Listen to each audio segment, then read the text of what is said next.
Salut, c'est Anobla de la Mélodie des quartiers. Alors moi, dans la vie, je suis journaliste présentatrice et j'ai eu envie de transmettre mon savoir-faire et mes compétences à la jeunesse. Alors avec l'association, en partenariat avec Snipes France, on a créé More Than a Podcast. C'est un atelier d'initiation au podcast d'interview. L'idée, c'est de permettre à des jeunes d'interviewer des personnes issues du monde culturel, artistique ou encore sportif. Alors aujourd'hui, pour cet épisode, c'est Mamadou Sakho, footballeur international et figure du PSG et de l'équipe de France, qui s'est fait interviewer par nos jeunes. Pendant une après-midi, les talents se sont penchés sur son parcours, ils ont réfléchi à des questions à lui poser, des thématiques à aborder avec lui. Alors je vous laisse pour cet épisode et bonne écoute. Bonjour Mamadou, est-ce que ça va? Bonjour, ça va très bien, Yvon. Ouais, ça va, Ça va. merci. Ça va très très bien. Donc on t'a préparé plein de questions et des petits jeux. On va commencer par la première partie où on va revenir sur ton parcours. Je vais commencer avec les premières questions. Donc déjà, moi je peux me présenter, c'est Shahed, j'ai 18 ans. Je suis en école de journalisme et communication. Je fais de la musique, etc. Mais j'ai aussi donc la passion du foot. J'en ai fait, mais je suis aussi fan du PSG. Du coup, je suis vraiment trop content d'être ici à t'interviewer. Comme on partage la passion du PSG. Ça se voit, t'inquiète. Je l'ai vite remarqué. Ah bon? Ah bon? Je vais commencer par te poser la première question de ce podcast. Comment tu te présenterais pour quelqu'un qui ne te connaît pas? Je me présenterai très simplement, Mamadou Sakho, joueur professionnel de football, ayant commencé son parcours à Villeneuve-Saint-Georges, ensuite le Paris FC, ensuite le Paris Saint-Germain. J'ai été transféré à Liverpool. Après Liverpool, j'ai fait Crystal Palace, Montpellier et Montpellier Torpedo en Géorgie. Ok. Et aussi international français avec 29 sélections à mon actif avec l'équipe de France. Parfait. Tu as grandi à Paris, dans une grande fratrie, pardon. Quel rôle as-tu joué quel rôle a joué ta famille dans ton parcours? Dans mon parcours, oui, on va dire que ma famille, c'est tout. C'est tout pour moi parce que moi, je suis né à Paris. J'ai 7 frères et sœurs. Donc, euh, donc voilà, on est très soudés. J'ai 3 grands frères, une grande sœur, moi et 2 petites sœurs. Donc voilà, après, c'est vrai que pour moi, la famille, c'est très très important parce que on va dire, j'ai eu le, on va dire le malheur d'avoir perdu mon père à 13 ans. Donc à partir de là, j'ai compris l'importance d'une famille et voilà. Donc pour moi, ça a été un motif, enfin ouais, un leitmotiv pour construire aussi la mienne. Et par la suite, j'ai pu avoir des magnifiques enfants et voilà, je suis très très famille. Ils ont toujours été un soutien pour toi? En fait, quand tu as une famille, déjà, on va dire que c'est une responsabilité. À l'âge de 13 ans, j'ai endossé cette responsabilité de mes frères et sœurs et de ma mère pour atteindre mon objectif de devenir footballeur professionnel parce que je vivais dans des endroits assez précaires. Donc c'est pour ça que j'ai grandi un peu partout, dans Paris, dans la région parisienne, à Villeneuve-Saint-Georges. J'ai passé du temps aussi à La Courneuve, juste à côté, chez mon cousin qui s'appelle Salimou. Voilà, j'ai un peu baroudé parce que voilà, à l'époque, on était sans domicile fixe concrètement. On vivait à la rue, dans des tentes, etc. Donc voilà. Et à ce moment-là, quand j'ai eu l'opportunité d'intégrer le centre de formation du Paris Saint-Germain, je me suis accroché tout de suite. Je me suis dit, c'est une opportunité en or de pouvoir vivre de sa passion et surtout, pouvoir aider sa famille. Donc tout de suite, T'étais l'espoir. voilà, tout de suite pour moi, ça a été un métier. Dès l'âge de 13 ans, le foot pour moi, c'était plus un jeu, c'était un objectif de devenir professionnel. Du coup, ça t'a rendu ultra mature directement? Forcément, la vie fait que j'ai dû être mature, être mûr plus tôt que prévu. Parce que normalement, à 13 ans, à 12-13 ans, tu penses pas à ça. T'as pas cette responsabilité à avoir sur les épaules. Mais pour ma part, tout de suite, mon cerveau, il a switché. Je me suis rendu compte que dans la vie, tout pouvait aller très très vite. Si je voulais aider, en tout cas à ma façon, c'était de me focus sur le sport et la chance que j'avais d'être dans un centre de formation, de pouvoir manger à ma faim, de pouvoir être habillé, de pouvoir aller à l'école, etc. Quand j'ai intégré le centre, d'ailleurs, au début, j'étais un peu mal parce que je laissais ma famille encore un petit peu dans le dur et moi j'étais dans des très bonnes conditions, donc en fait ça m'a mis une mentalité de guerrier en me disant il faut que je les sorte de là, quoi. Ok. D'accord. Donc bonjour, moi c'est Gianni. Comme j'ai pu le dire tout à l'heure, j'ai 15 ans et je suis footballeur au FC Metz en préformation. Moi, mon ambition, c'est d'être footballeur professionnel comme toi. J'ai été inspiré par le travail et le mental de Cristiano Ronaldo. Est-ce que toi, tu as eu quelqu'un qui t'a inspiré? Bah déjà, félicitations, parce que je sais que c'est pas évident d'être dans un centre de formation. Il y a beaucoup de gens qui ne comprennent pas, mais c'est une enfance différente, c'est une enfance vraiment particulière. Quand tu dois quitter le cocon familial à l'âge de 12 ans, tu vois pas tes parents tout le temps, t'es avec tes coéquipiers, mais qui sont en même temps tes amis, mais en même temps tes concurrents. Oui, c'est ça. Parce que c'est le meilleur qui doit jouer, vous êtes un groupe de 25-30 joueurs, donc c'est jamais évident. Donc voilà, bon courage à toi avant Merci. tout. Après, moi quand j'étais jeune, oui, évidemment, on a toujours, je pense, des sources d'inspiration. À mon poste, à l'époque, c'était Lilian Thuram, que je prenais vraiment en exemple. Je me voyais en lui, tant au niveau du poste que au niveau culturel aussi. J'aime beaucoup tout ce qui prône, tout ce qui défend. Et le joueur, moi, qui m'a aussi énormément motivé, c'est Didier Drogba. C'est paradoxal parce que je suis parisien et je parle du club, enfin, d'un joueur qui est passé par le club ennemi, mais le club rival, on va dire, et ennemi à la fois, il faut l'assumer. Mais, euh, mais ouais, moi, pareil, c'est son parcours de vie qui m'a impressionné. Quand j'étais jeune, je me souviens, j'allais sur Google, je regardais toute sa vie, j'allais sur son site internet, je voyais un peu son parcours.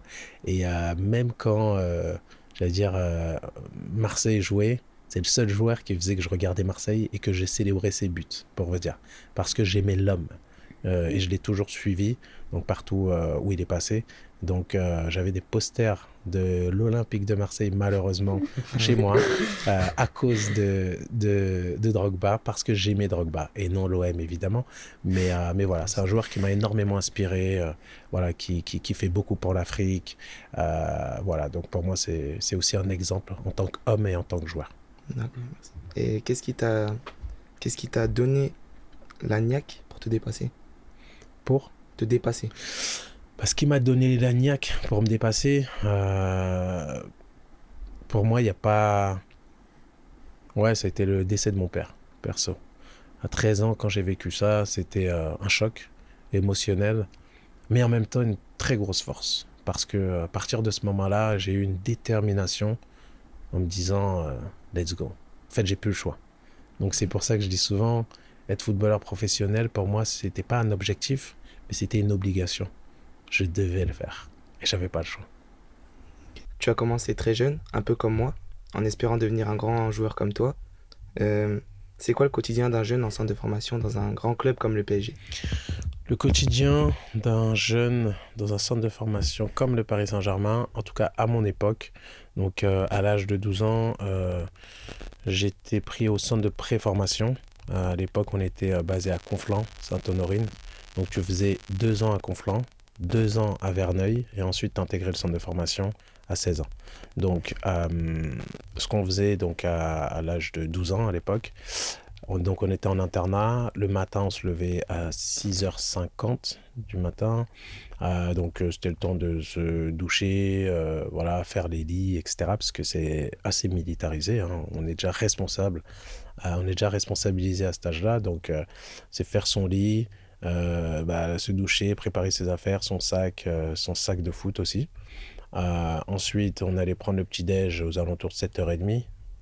7h30, tu as le petit-déj ou 7h20, quelque chose comme ça. Ensuite, quand on avait fini le petit-déj, on allait à pied à l'école tous ensemble. Moi, j'étais au collège Montaigne. Il y en a d'autres qui étaient bon, bref, c'est pas important. Donc, ensuite, on allait au collège. On avait les cours donc, des, avec des enfants, j'allais dire classiques, hein. Donc, on suivait un cursus totalement classique. Sauf que quand tu étais dans notre classe à nous, on nous appelait les PSG, tu finissais tout le temps à 15h30. Donc tous les jours, nous, on finissait à 15h30. Il y a des minibus qui venaient nous chercher. On allait s'entraîner sur un terrain pas très loin du collège. Ensuite, on rentrait à l'internat à nouveau, aux alentours de 18h30. On commençait les devoirs. Ensuite, on allait manger à 19h30, je crois, ou 19h, je sais plus. Après, manger, pareil, on continuait à faire nos devoirs. Pour ceux qui avaient fini, ils avaient un temps libre de pouvoir jouer et tout. Ensuite, on se brossait les dents et on allait au lit aux alentours de 20h30. Ouais. Max, je crois que c'était 21h. Donc tous les jours, c'était cette routine. Mais, du coup, j'ai une question. Tu parlais donc, tu avais beaucoup de pression, même c'est le devoir de devenir footballeur. Mais du coup, quand tu étais jeune, est-ce que tu as quand même réussi à profiter de ta jeunesse ou il y avait vraiment que cet objectif de devenir footballeur et de faire que ta famille elle ait des meilleures conditions? Bah, en fait, on a une jeunesse qui nous est volée un petit peu. Parce que tu as un rythme d'adulte à 12 ans. Tout ce que je viens de t'expliquer là, c'est la rigueur j'allais dire, de personnes qui sont déjà dans le monde actif du travail. Voilà, ils sont très, j'allais dire, ils ont déjà une responsabilité, entre guillemets. Donc nous, c'était un petit peu ça.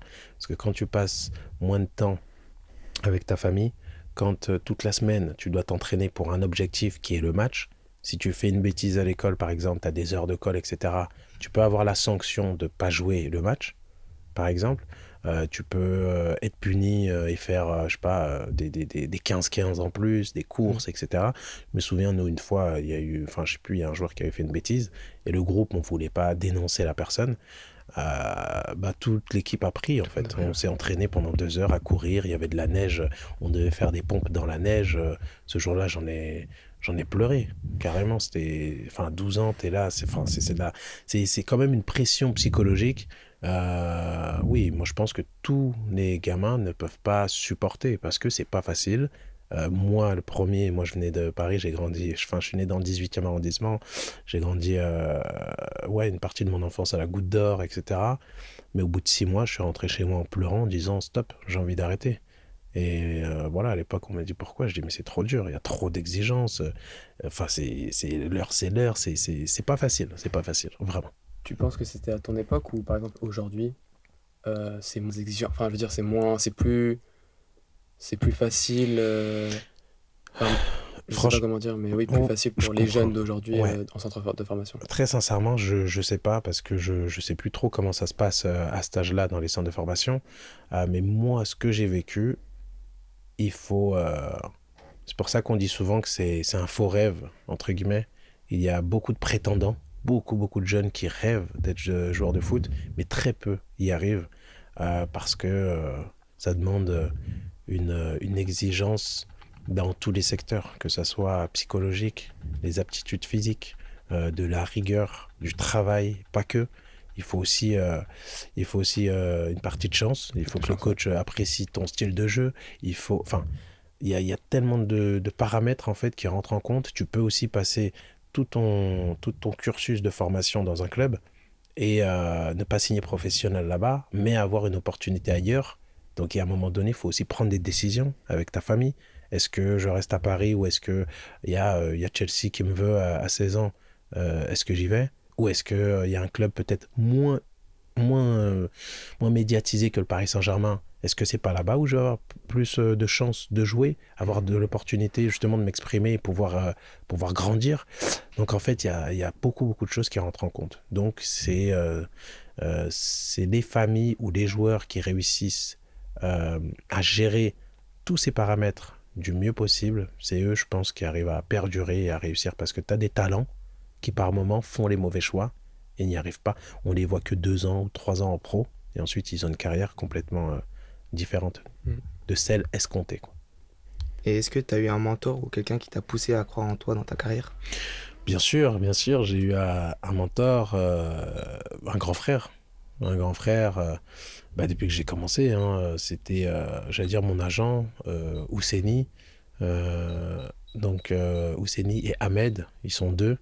Et c'est vrai que j'étais plus proche, j'allais dire, de Ousseni tout au long de ma carrière. Mais les deux ont fait un travail remarquable depuis mon plus jeune âge, hein. C'est les personnes qui étaient présentes dans les moments difficiles de ma vie, de mon parcours.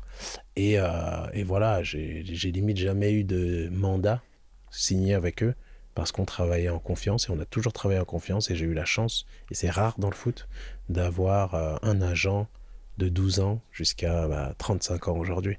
Parce que justement, on est sur la même longueur d'onde. Donc oui, mon mentor c'était Ousseni. Oui. Et en parlant d'agent, est-ce que c'est important d'en avoir un? Tout dépend de la vision de chacun. Moi, j'ai eu la chance d'être tombé sur une personne qui a les mêmes principes que moi, qui travaille, c'est un travailleur acharné. On a peur de Dieu, on n'a pas l'argent dans le cœur. Notre objectif, c'est d'être vraiment dans les meilleures conditions pour nous et nos familles. Donc, on priorise pas l'aspect pécunier. Et je pense que c'est ce qui a fait qu'on a pu avoir tout ce parcours ensemble sur long terme.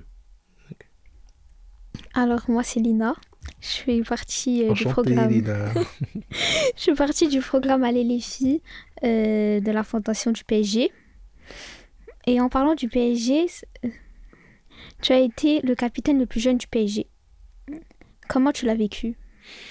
À l'époque, c'est vrai, quand j'ai hérité du brassard de capitaine, en fait, c'était particulier pour moi parce que quand nous, on a intégré l'équipe professionnelle, on venait d'être champion de France avec une génération. Il y avait Grandi Ngoyi, il y avait Younous Sankaré, Clément Chantôme, Loris Arnaud. Bref, on était Yannick Boli, David Ngog, donc on était plein de jeunes.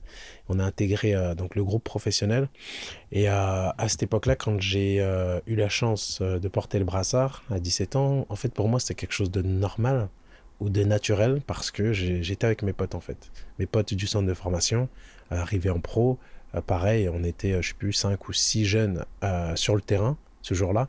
Donc pour moi, ça changeait rien. Dans ma psychologie, dans ma mentale, j'étais comme si j'étais avec mon équipe avec qui j'avais déjà passé ouais, on avait déjà fait un parcours du combattant pour être champion de France à l'époque. Donc voilà, je l'ai vécu vraiment avec sérénité et sans pression. En plus, tu avais déjà été capitaine avec les jeunes aussi. C'est ça. J'ai eu la chance d'avoir pu porter le brassard de capitanat, que ce soit au Paris FC ou au Paris Saint-Germain, depuis mon plus jeune âge. Peut-être dû à mon caractère ou à ma manière d'être, ou peut-être à mon poste aussi de défenseur central. Je ne sais pas, mais en tout cas, j'ai toujours essayé d'avoir cette mentalité fédérateur dans les équipes dans lesquelles je suis passé, et essayer d'être moi-même, hein, tout simplement. Il n'y avait pas de pression pour un jeune de 17 ans? Moi, j'avais pas de pression particulière, vraiment. C'était, je l'ai vécu, comme je te l'expliquais, vu que j'étais avec mes potes du centre de formation, avec qui j'étais capitaine, et que là, le coach m'a mis capitaine. Ok, j'étais avec mes potes aussi. Oui, avec quelques professionnels aussi, de renom. Mais je l'ai vécu vraiment assez naturellement, parce que j'ai toujours eu ce mental à toute épreuve. Je dis toujours, quand tu perds ton père à 13 ans, tu te rends vite compte de la dureté de la vie.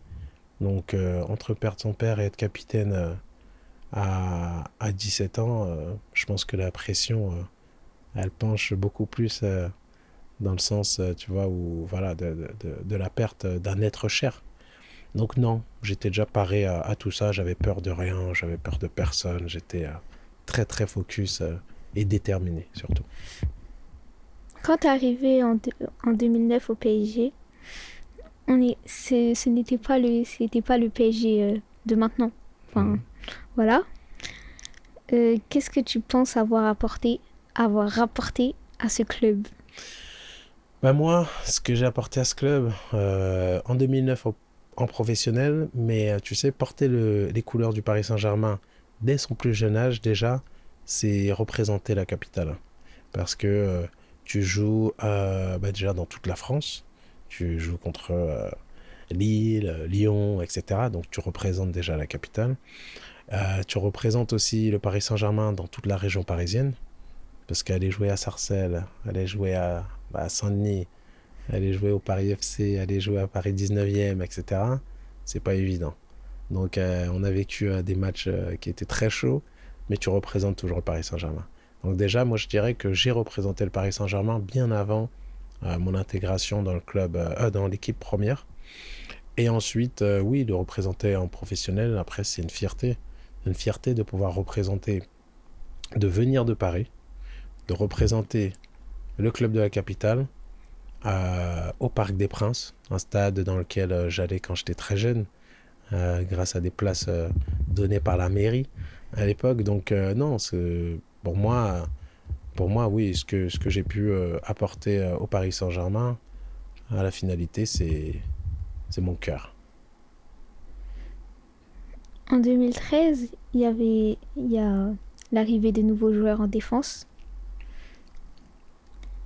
T'as moins joué? Comment tu l'as vécu?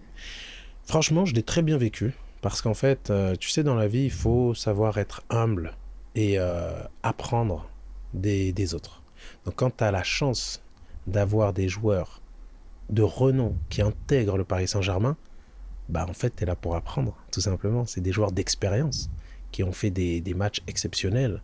Tu as des internationaux comme Thiago Silva, comme Alex, qui intègrent le Paris Saint-Germain. C'est même une chance pour moi de pouvoir jouer à leur côté. Donc évidemment que ton temps de jeu diminue, bien sûr, et tu l'acceptes. Mais cette année-là, au final, quand je regarde, j'étais le défenseur central qui a eu le plus de temps de jeu entre les trois à la finalité. Parce qu'on permutait.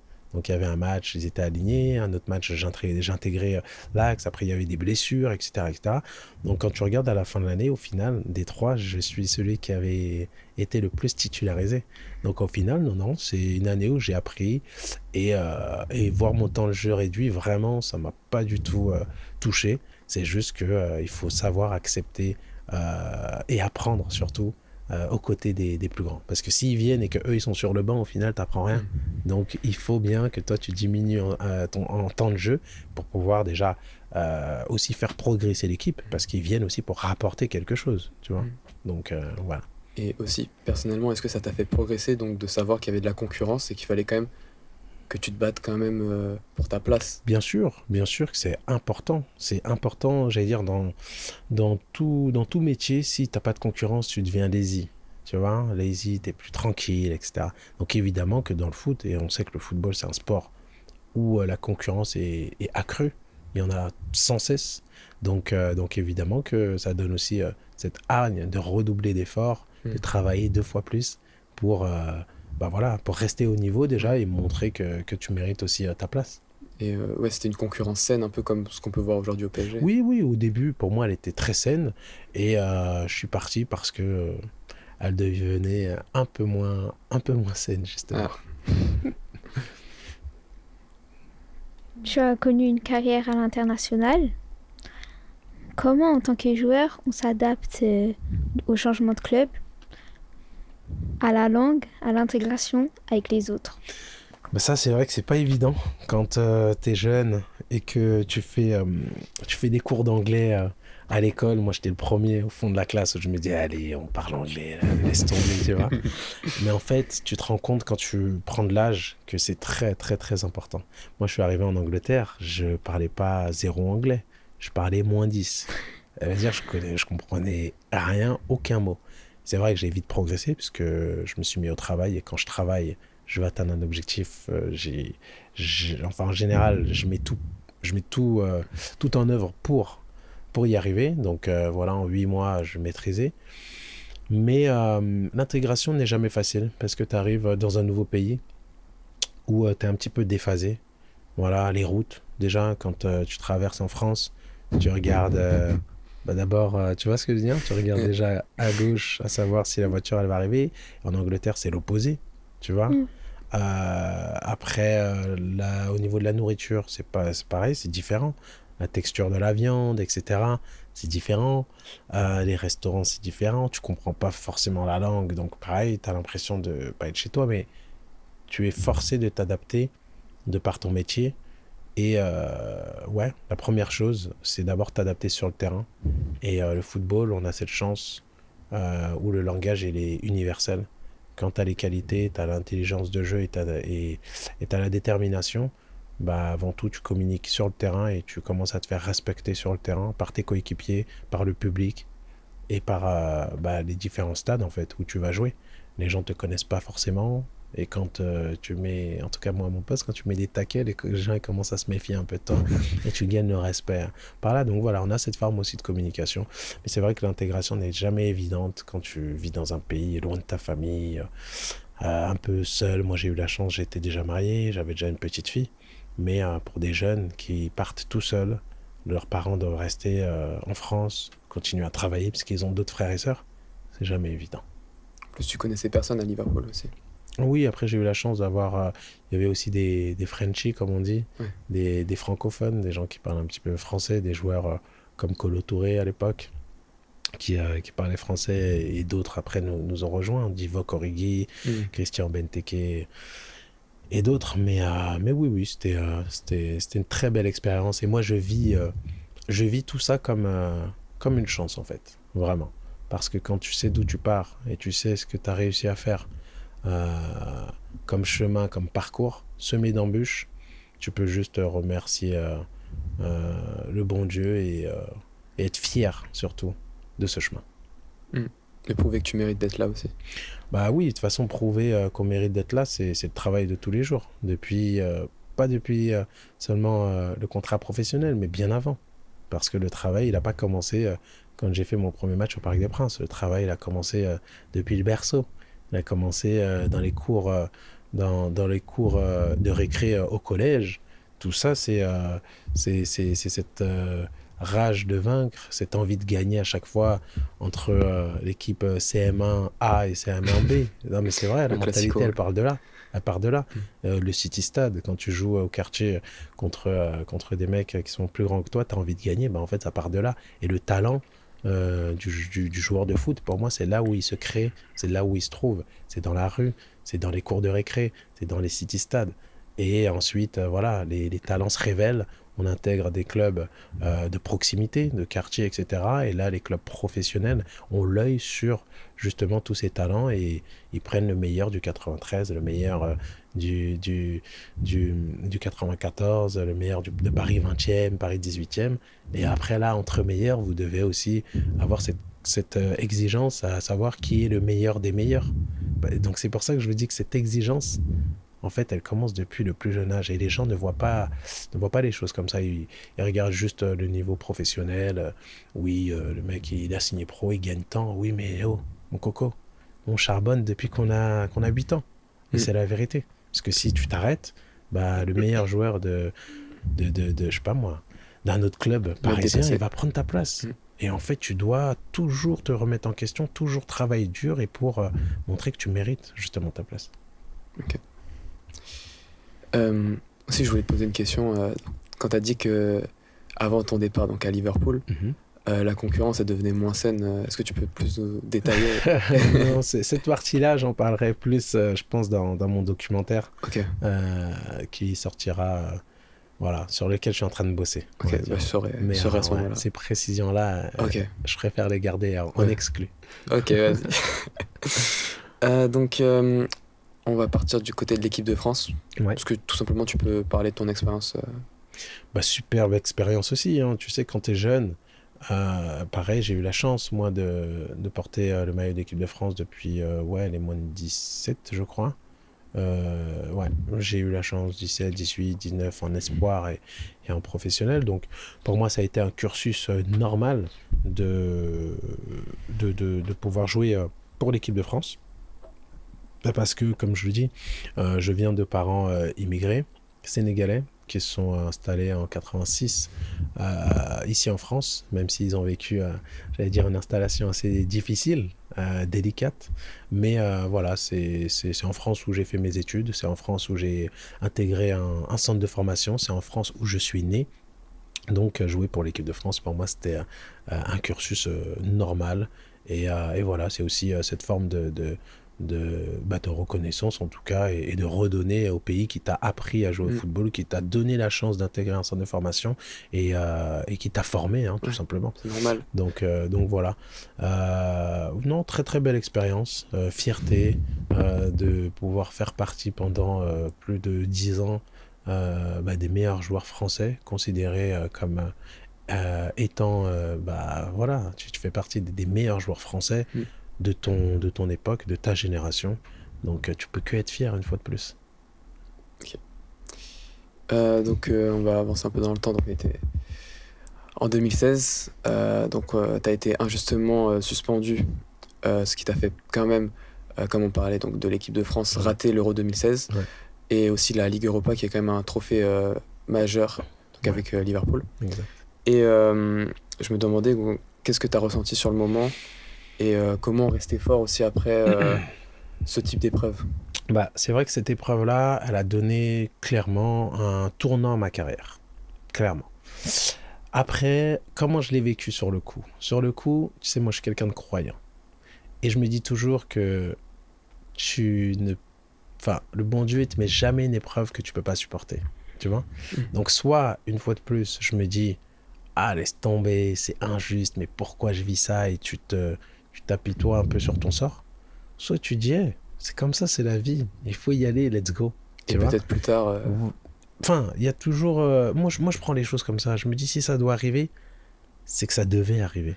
Tout ce qui me touche, moi, c'est que c'est ma destinée, tu vois. Donc, je pleure pas sur les choses qui m'arrivent, tu vois. Quand ça m'arrive, je prends, j'endosse sur mes épaules et j'avance, tu vois. Donc, c'est vrai que ça a été une période compliquée, surtout pour mes proches, tu vois.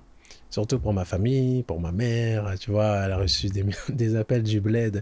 Allô, ton fils, il a pris de la drogue. Tu vois, antidopage pour eux, ils pensaient à la cocaïne, tu vois, des trucs de fou. Mais bon, c'est vrai que j'en rigole aujourd'hui, mais c'était pas évident à l'époque, tu vois. Et voilà, après, je dis, mais non, maman, t'inquiète pas, tout ça, c'est rien. Et tu verras dans quelques temps, la vérité prend toujours l'escalier, tu vois. Ouais. Donc voilà, mais non, franchement, c'était pas une période rose, c'est vrai, mais encore une fois, ça m'a servi d'expérience, dans le mauvais sens du terme, hein, évidemment, mais à la finalité, la moralité en tout cas de ce point négatif de ma carrière, je suis très fier que ça soit fini comme ça, parce que j'ai une très grosse fierté et je me suis battu 4 ans.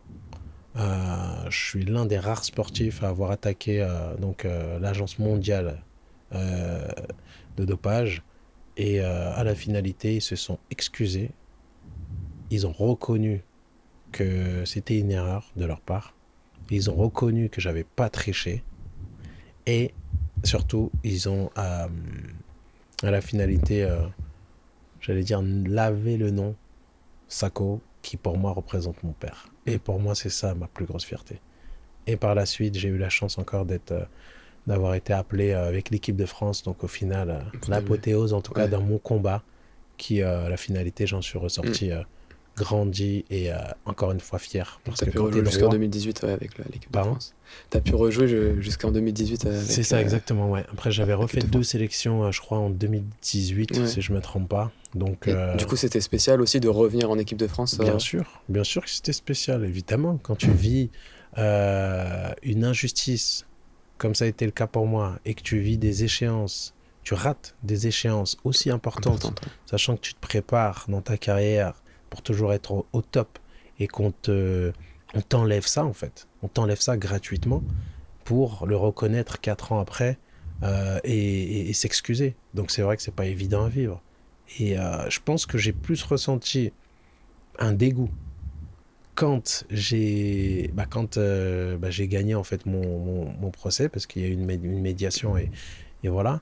C'est à ce moment-là que moi j'ai ressenti ouais, un dégoût limite. Je me suis dit, ah ouais, abusé en fait. Tout ce combat, tout ça, pour ça à la fin. Ouais. Alors que sur le coup, ça aurait été fini, plié, hop, je continue ma carrière et je continue à grandir. Mais 4 ans après. Mais c'est comme ça, c'est la vie, comme je dis. Il faut avancer toujours la tête haute, comme je dis, le torse bombé, tu restes toi-même. Et le plus important, c'est ça, c'est que tu sois fier de ton parcours. Et je sais que j'ai tout donné pour. Donc, aucun regret.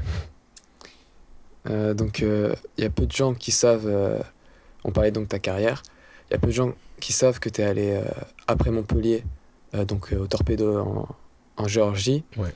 Et je voulais te demander pourquoi ce choix.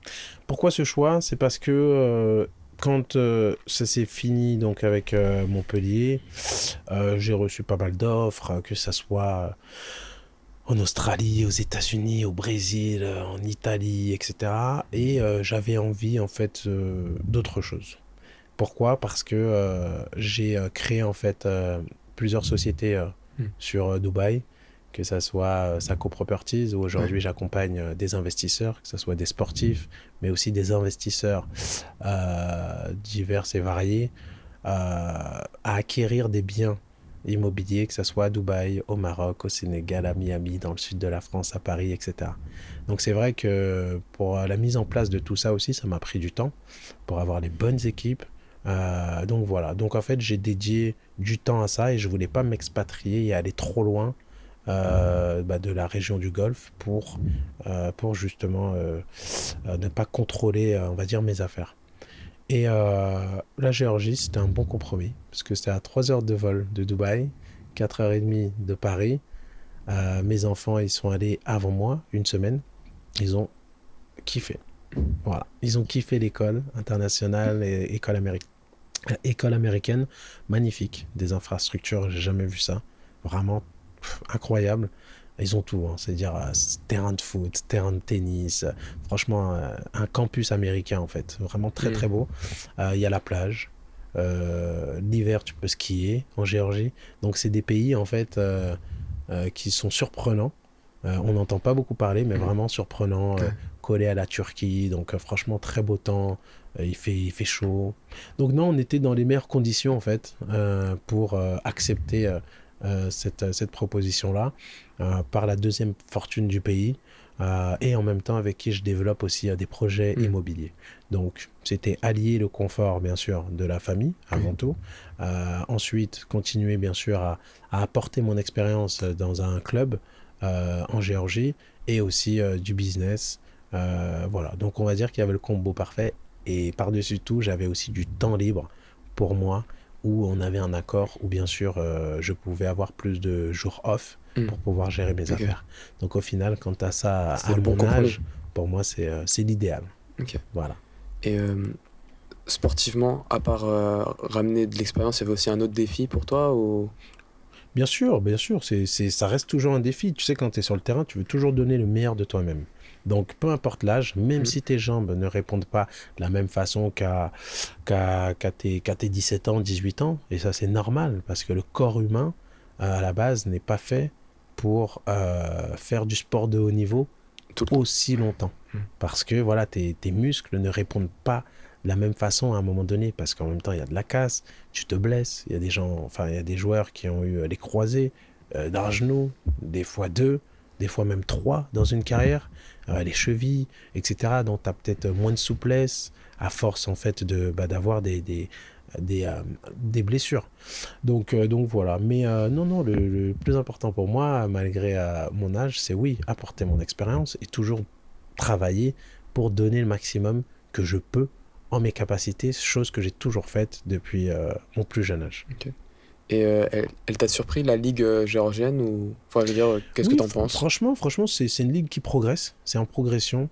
La fédération, ils construisent pas mal de terrains d'entraînement dans tout le pays pour pouvoir attirer les jeunes talents de toutes les régions. Et à l'image d'un joueur comme Quara, voilà, il y a vraiment beaucoup de jeunes talents. D'ailleurs, cette année, il y en a un qui a signé à Newcastle du championnat. Je crois qu'il jouait à Tbilissi, si je ne me trompe pas, dans un club de la capitale. Donc il a signé à Newcastle pour 10 millions d'euros, je crois. Mais voilà, il y a des jeunes pépites qui C'est vrai sont que- intéressants et le football géorgien progresse petit à petit. Il y a quelques noms qui se démarquent en ce moment. Donc, Ouais, en ce moment, franchement, bah oui, même au niveau européen hein, et mondial. On Ouais. voit justement que même à l'Euro, la Géorgie oui, a ils fait avaient forte fait un bon impression, parcours. Ouais. justement, parce que C'était voilà, contre le football non, géorgien progresse j'ai petit oublié. à petit. Je crois qu'ils sont arrivés en quart ou en Huitième, ils ont huitième de huitième, finale. peut-être ils ont perdu. C'est ça. Mais c'était un beau match. Ouais. Franchement, voilà, on a vu qu'ils n'étaient pas, Mm. ils étaient pas là pour la décoration. Maintenant, une question sur le PSG actuel. Ouais. On t'a vu célébrer la victoire du PSG, Ouais. déjà champion mon frère. Ouais. Maintenant, avec du recul, t'en retiens quoi de cette saison? Bah, déjà champion, mon frère, pour les gens qui étaient là et qui s'en souviennent à l'époque, c'est une phrase qui vient de moi à l'époque. Oui, avec Blaise et avec Lucas. Donc voilà, le champion, mon frère, c'est mon slogan. Il faut pas me le voler. D'ailleurs, je vais aller déposer la marque. Ouais. Non, je rigole. Non, mais c'est vrai que c'est cool en plus que le champion, mon frère perdure comme ça. Ça montre que voilà, ça représente bien l'ADN du club. Donc, tu peux me reposer la question? C'était quoi? Avec du recul, t'en retiens quoi de cette saison? Moi, ce que j'en retiens de cette saison, simplement, c'est que le Paris Saint-Germain a montré que le football était un sport collectif. Je pense qu'il faut remercier tous les joueurs qui sont passés par le club, qui ont représenté le club de la capitale la saison dernière, que ce soit Kylian Mbappé, Messi, Neymar, entre autres, parce que c'était les plus grosses stars. Il faut les remercier parce que ils ont apporté du bonheur à la jeune génération. Et ils ont joué dans tous les stades de France. Personne, il y a quelques années, aurait imaginé avoir ces joueurs-là dans notre championnat. Donc, il faut remercier, je pense, le président et le club d'avoir pu emmener nos rêves, entre guillemets, tout près de nous. Ils sont rentrés dans tous les foyers. Ils ont fait kiffer combien de jeunes, en fait, dans les cours de récréation qui se prenaient pour Neymar, pour Messi, pour Mbappé. Donc, voilà, pour moi, ça, il faut jamais cracher dessus. Donc, il faut vraiment remercier leur passage au club et ils ont donné, j'allais dire, à tort ou à raison. Hein. En tout cas, ils ont donné pour le club. Donc, voilà, moi, je suis quelqu'un de reconnaissant et j'oublie pas. Ensuite, le club est parti dans une nouvelle philosophie, avec des jeunes talents. Et je pense qu'il a fallu du temps pour que ça prenne. En début de saison, beaucoup de gens critiquaient. Beaucoup de gens n'y croyaient plus trop. Ils se sont dit, ah, les stars, ils sont partis. Pareil, ça va être différent. Mais voilà, ils ont montré qu'un collectif de talents, de personnalités et qui pensait, qui avait un projet commun, pouvait tout simplement faire tomber des montagnes, en fait. Et c'est ce qu'ils ont fait cette année. Quand tu vois l'âge de ces gamins, quand tu vois le jeu qu'ils produisent, avec un coach aussi qui a une vraie philosophie de jeu, une vraie ADN du football, aujourd'hui, Paris, pour moi, il n'y a rien à dire. On peut même, ce qu'ils montrent sur le terrain, et ce qu'il ne faut pas leur enlever aussi, c'est vraiment leur rage de défendre ensemble. Parce qu'on parle toujours de leur collectif avec le ballon, ils jouent bien, c'est beau, ça dribble, ça frappe, oui. Mais dans le football, si tu ne cours pas, si tu ne gagnes pas tes duels, si tu n'as pas le ballon, tu n'existes pas. Et aujourd'hui, le Paris Saint-Germain gagne des duels, défendent tous ensemble, et après, ils produisent leur beau football. Et est-ce que tu as des pronostics pour le Ballon d'Or? Pour le Ballon d'Or, moi, ce que je pense, c'est que je soutiens ceux qui font partie de la famille. Ça veut dire que ça soit Dembélé qui est en course, que ça soit Hakimi, que ça soit Mbappé. Franchement, moi je soutiens la famille. La famille équipe de France, la famille PSG, je soutiens. Voilà, c'est tout. Moi, moi je fais pas partie de ceux qui qui parlent, oui, tel joueur là-bas, tel joueur. Moi, je suis français, il y a un joueur français, je le pousse. Il y a, enfin, peu importe, voilà. Moi, je soutiens. Il y a quelques années, justement, j'avais fait cette petite. Comment je vais dire enfin, j'avais une déconcentration, entre guillemets, sur un plateau où on me demande oui, le ballon d'or. Je dis, ah, bah, ce qui fait Cristiano, c'est énorme. J'avais oublié qu'il y avait un Français qui était dans la course, Ribéry à l'époque.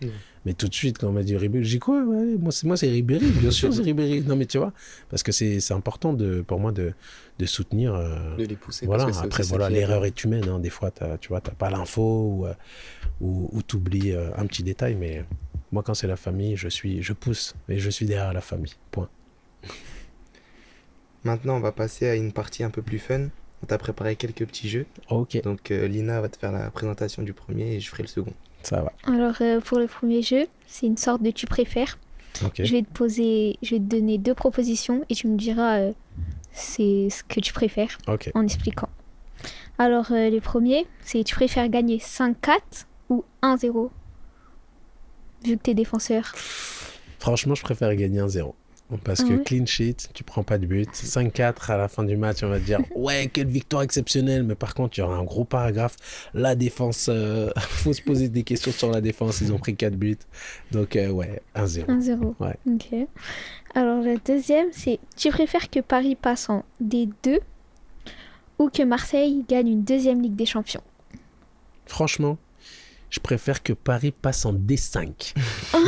Quoi que mes ennemis gagnent la Ligue des Champions. Ouais. Paris, là, je suis désolé, les gars. C'est mieux, on repart d'en bas, là, et on fait tout le parcours. Non, je peux pas. C'est pas Carrément. possible. Oui, moi, tu sais quoi? Il y a des joueurs qui sont... En fait, moi, je suis parisien. D'accord? Donc, comme les Marseillais qui sont fiers de leur terrain, c'est bien. Félicitations à eux. Ben, c'est identique pour moi. Moi, je suis un vrai Parisien. C'est pas un semblant de... Je suis anti-marseillais. C'est comme ça. Je le dis parce que c'est vrai. J'aime pas Marseille. Même quand j'étais à Montpellier, des fois, il y avait plus de train ou truc. On me dit, oui, il y a des vols qui partent de Marseille. Je regarde comme ça, je me dis, non, j'ai pas envie d'aller dans la ville juste pour prendre l'avion et monter sur Paris. Non, mais tu vois, T'es déjà y allé? j'avais pas le choix. Enfin, je veux dire, C'était à part en match. Je veux dire, Moi, à part en match, je vais faire quoi là-bas? t'es passé par là, ou J'ai je des sais pas. amis, allô, oui, j'habite à Marseille, mon gars. Je t'aime bien. Sors de on va la se ville voir et après, je te Ah vois. non, je peux pas. Rien que je vois le panneau là, déjà, non, c'est comme ça. Voilà, je suis un vrai Parisien, donc fier d'être Parisien, comme les Marseillais qui sont fiers d'être Marseillais. Voilà, chacun reste dans son salon à supporter son équipe et à être, voilà, faire un vrai supporter de sa ville. Ok. Alors, tu préfères gagner une Ligue des Champions ou gagner une Coupe du Monde? Simplement. Une Ligue des Champions, Coupe du Monde. Franchement, là, c'est une question qui est... Allez, je dirais ouais, une Coupe du Monde peut-être. Ouais, Coupe du Monde parce que c'est un trophée que tu gagnes avec ton équipe nationale. Pour un pays, ça reste historique. Ça reste gravé dans la mémoire de toute une génération. Donc, ouais, je dirais la Coupe du Monde. Tu préfères marquer un but ou faire 2 passes décisives? Moi, je préfère faire 2 passes décisives. Voilà, je pense beaucoup aux autres, même à l'entraînement. Des fois, il y a beaucoup de coéquipiers qui me disent mais tire. Je dis non, je préfère. Voilà, mais vraiment, des fois, j'arrive devant le but et le gardien limite, il est pas là et hop, j'attends le soutien d'un mec, tiens, cadeau et voilà. C'est vrai que je suis quelqu'un qui aime beaucoup faire briller les autres autour de moi. Moi, je suis un soldat. Je fais mon taf pour mettre les autres dans les meilleures conditions et voilà. Alors là, ça sera la dernière question. C'est une question un peu famille. Ouais. Tu préfères que tes enfants ne s'intéressent jamais au foot qu'ils soient supporters de l'OM? Ou quoi? Ou qu'ils soient supporters de l'OM? Non, toi aussi, tu sais déjà ma On réponse. sait. Non, je préfère qu'ils regardent même pas le foot, c'est qu'ils fassent du hockey à la limite. Mais non, Marseille chez moi, mes enfants, c'est pas possible. Ça, c'est même pas pensable. En tout cas, de mon vivant là, non, ça va pas se passer. C'était tout pour moi. Donc on va passer à mon jeu. Moi, mon jeu il s'appelle Trouve ton coéquipier. Ok. Il faut un peu réfléchir. Le but du jeu, c'est de trouver ton coéquipier. Et pour le trouver, je vais te donner pour chaque coéquipier les clubs dans lesquels ils ont joué. Ok, on va essayer. On va essayer de trouver du coup. Donc Vas-y. on va commencer. Donc, Malmo, Ajax, Ah, Juventus. et bah. Ah, Ça y déjà est, Déjà. ça y est, t'as dit mal mot déjà, bing. Ibrahimovic. Donc bien joué, on va passer au second. Vasco da Gama, Inter Milan, Espanyol, Liverpool, FC Barcelone. Attends, pause. Tu veux que je répète? Non, non, non. C'est Parce bon, qu'il- facile, hein. Là, c'est le Vasco da Gama qui me perturbe. Parce que. Vasco da Gama. Inter Juve. Un de mes coéquipiers. Hein. Oui. Avec qui j'ai joué. Attends. Répète, au pire. Vas-y, vas-y. Donc je recommence. Vasco da Gama, Inter Milan, Inter. Espanyol, Liverpool, Liverpool. FC Barcelone, Bayern Munich, Aston Villa. Et il a été prêté à Al Douail. Un coéquipier à moi. Attends, Il a joué avec toi à Liverpool. Inter. L'Espagnol de Barcelone. Répète le milieu, il va y... Donc Vasco da Gama, Inter Milan, Espanyol, Liverpool, Barcelone, Bayern de Munich. Là, Aston Villa. mais il est chaud là, parce qu'attends, j'ai pensé à Balotelli quand t'as dit l'Inter, Non. mais il n'a pas joué à Barcelone. Sturridge, il a joué qu'en Angleterre. Suarez, non. L'Ajax. Attends, je vais trouver, c'est bon. Je suis en train de réfléchir à ce que c'est. Non. Sterling, non, c'est pas lui. City. Bah, c'est un étranger, donc c'est pas un anglais, donc j'élimine. Anderson, tout ça, c'est pas eux, c'est pas Steven Gerrard, c'est. T'allais chercher un joueur difficile là. Non, ça va, ça va. Sérieux? Ouais, ça va, franchement. Défenseur au milieu? Milieu. Milieu offensif. Milieu offensif, ouais. Ouais, même attaquant. Milieu offensif. Qui a joué à... Donc, il a fait Liverpool, Barcelone, Bayern, à un moment. Ah, c'est bon, c'est mon gars en plus. Je t'avais dit, si C'est tu lui disais le Coutinho. milieu. Ouais. Ouais, c'est mon gars en plus, Ouais. putain. Ah Philippe oui, Coutinho. j'étais là. Ouais, oui, Philippe. Il a fait pas mal de clubs, donc... Ouais, c'était- bah oui, mais je suis un fou. C'est parce que le Vasco, là, j'ai dit, mais attends, qui? Mm. Mais oui, c'est vrai, Ouais. Philippe Coutinho. Ah, bien joué. Le prochain, Crystal Palace, Manchester United, prêté à Cardiff City. Pause. C'est un joueur de. C'est un joueur de Palace. Palace. C'est bon. C'est mon gars. Ah ouais. Wilfried Zaha. Ouais, bien joué. Je savais Bien pas joué. que t'allais être aussi rapide. T'inquiète. Là, tu m'as perturbé avec Coutinho, là. Mais... C'est bon, Là, je suis passe. focus, là. Donc le prochain, Arles, Avignon, Nîmes, Montpellier. Bah, t'as pas, Ah ouais. je t'ai dit pause avant même que tu me dises Montpellier. Ça, c'est TJ Savani. Parfait. Et le dernier, FC Barcelone, Atlético de Madrid, Genoa, Inter Milan, Paris Saint-Germain. Oh, attends, refais une dernière fois. FC Barcelone, Il a joué à Barcelone. Déjà, j'ai l'idée. Je crois que j'ai dit son nom tout à l'heure. Atlético de Madrid, Atlético de Madrid, bouge pas. Genoa, Il a joué au Genoa. Au Genoa, ok. Inter Milan, Après, il a fait l'Inter. et il finit avec le Paris Saint-Germain. Il finit avec le Paris Saint-Germain. Donc, Atlético. Refais-moi la liste. FC Barcelone, Barça, bouge pas. Atlético de Bouge pas. Madrid, Pause. Barcelone. Qui a joué à Barcelone et l'Atlético. Après, il a fini à Paris. Barça, Atlético, là, c'est ça qui me perturbe. Après Paris, bouge pas. Ok, donc c'est pas Barça, Atlético, Genoa. Barça, Atlético, Genoa. Offensif ou défensif? Milieu défensif. Ouais, milieu défensif. Ah. Attends, oh, c'est pas Thiago Motta. Thiago. C'est lui? Ouais, c'est lui. C'est ça. Motta? Ouais, Ouais. Thiago Ok, c'est Motta. bon, c'est bon. T'as vu, je l'ai dit timidement. Ouais. Bien joué. C'est ça, On va t'avais t'as pas tout le réussi. temps. Bien joué. Merci, merci. Excellent. Alors, Donc, je vais passer donc, quelques petites questions fun avant qu'on reprenne sur la partie 3. Ok. Je voulais te demander qu'est-ce que ça t'a fait de prendre le temps d'un match le poste de goal. Ouais, c'était une expérience sympa.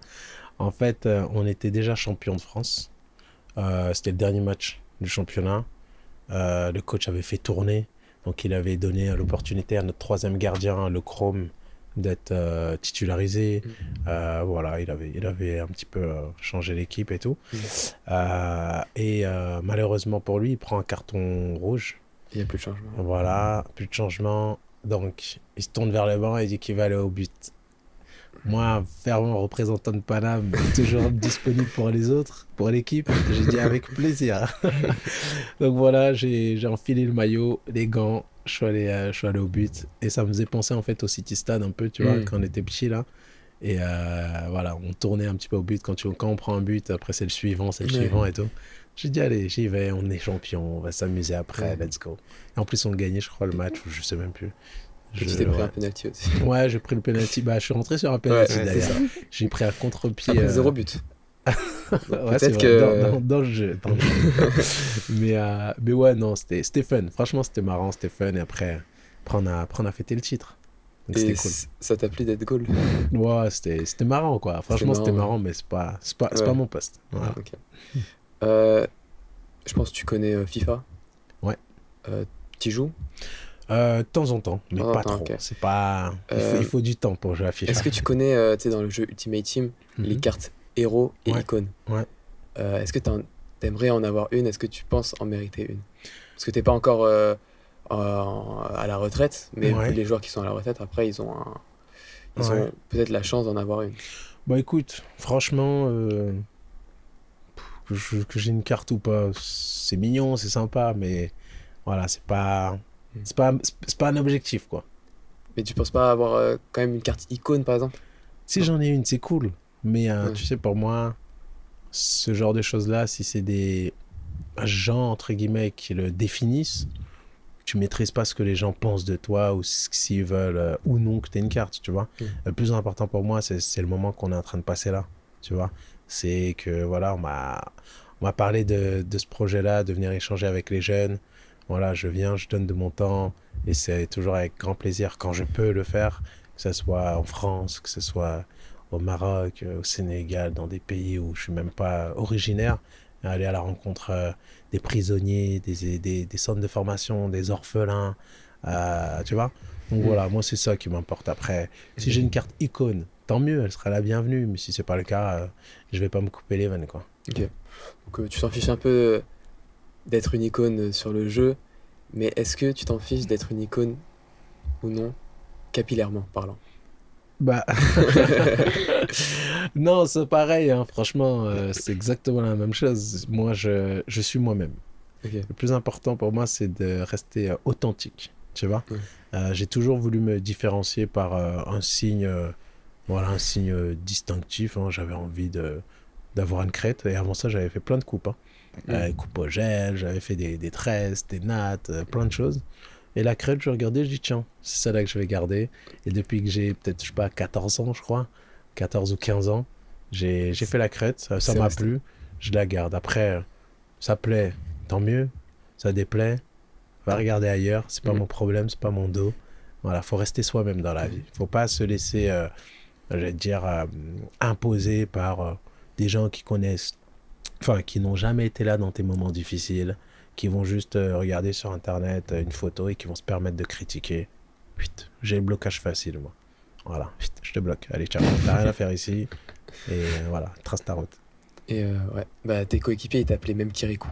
Ouais, Et bien sûr. genre, comment, du coup, t'as dit que ça t'était venu à la tête de faire cette idée, de faire cette coupe, pardon. Ouais. C'est parce que tu cherchais donc à te différencier sur le moment, c'est ça? Et à avoir un symbole enfin, comment dire?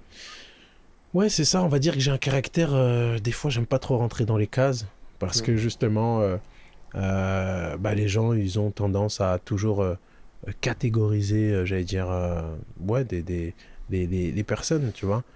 Tu viens de quartier, tu dois faire ci et ça et point. T'es noir, il faut que ça soit comme ça, comme ça. T'es blanc, c'est ça. Non, bah non. Je sais pas. Pour moi, il y a pas de barrière, il y a pas de frontière. Si tu veux. Enfin, tu peux venir de quartier et être pilote, tu peux venir d'un quartier bobo et finir et être rappeur. Tu vois ce que je veux dire? Donc voilà, pour moi, il n'y a pas de limite, il n'y a pas de frontière. Si tu as un objectif, tu as un kiff, voilà, donne tout et profite, tu vois. Donc la preuve, je suis sportif et je suis à fond dans l'immobilier aujourd'hui, tu vois. Et je sais Mm. qu'il y a plein de journalistes qui m'appellent et qui disent putain, tu vois, c'est pas une reconversion classique, etc. Ouais, bah écoutez, c'est mon kiff. Tu Et le fais. voilà, je le fais et ça me plaît, tu vois. Est-ce que un jour on pourrait imaginer un Mamadou Sakho sans sa crête? C'est possible. Possible. Ouais, c'est possible. Ouais, quand j'aurai décidé. Mm. Et seulement quand j'aurai décidé. Et rien d'autre. Je voudrais aussi savoir quel est ton meilleur souvenir en tant que footballeur? Meilleur souvenir, franchement, j'en ai plein. J'en ai plein. Je te dirais la première fois que ma mère elle est venue au Parc des Princes. Tu vois, j'en ai eu des larmes aux yeux, discrètement, parce que voilà, je me suis dit waouh. Je me suis dit de passer des tentes à la tribune officielle du parc, voir ma mère toujours dans sa tenue traditionnelle, tu vois, sénégalaise, mes frères et sœurs, et moi étant sur le terrain. Je me suis dit la vie c'est juste fou, tu vois. Et ouais, ça, tu vois, ça fait partie d'un souvenir qui m'a marqué. Après les victoires, évidemment, tu vois. Le France-Ukraine, c'était un moment Oui, où tu mets un d'union. doublé. Ouais, voilà, où j'ai la chance d'être, tu vois, c'est au bon endroit, au bon moment. Mm. Et c'est pas moi qui ai décidé. Ouais. Pour moi, c'est le bon Dieu, tu vois, c'est comme ça. Donc, c'est pour ça que je dis tout ce qui doit t'arriver, ça t'arrivera. Et tout ce qui doit toucher dans la vie, ça te touchera. Et tout ce qui doit t'éviter, ça t'évitera.